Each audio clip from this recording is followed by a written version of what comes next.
my music industry suitors I caught in bed with his male lover, in which one of my NBA exes often kept track of me by using the OnStar device placed in the Mercedes-Benz he bought me, many times sending his associates to retrieve me from vacations and nights on the town.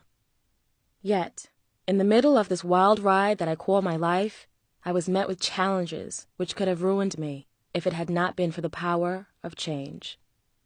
I am writing my story because I have seen too many 14-year-old girls dressed up like their favorite pop icons and young women dying to be thin or saving up for the new pair of breast implants that they are sure will make them stars. Young women who look up to me and women like me and ask to be plugged into the same circles I desperately try to escape.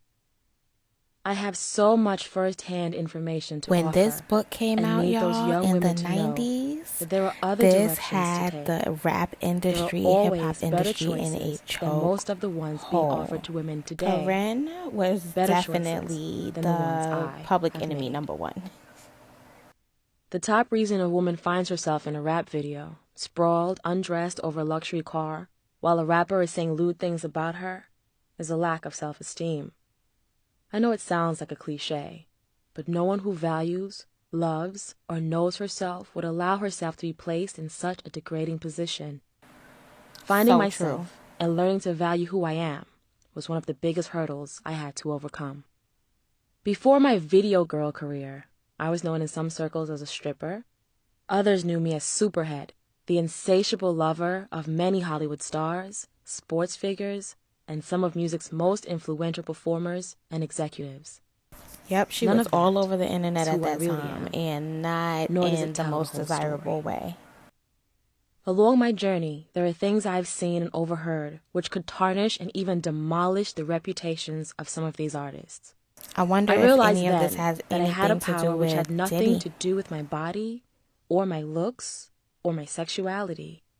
I had information usually confined to members of the good old boys clubs of the industry. I wonder if she could turn any of this information over to the feds. As a modern day, not that I want that to happen. I don't know. That like the days of evidence MC will Lyte, come out later, but Yo-Yo, I'm just saying. Sister Soldier, and Salt and Pepper have faded away.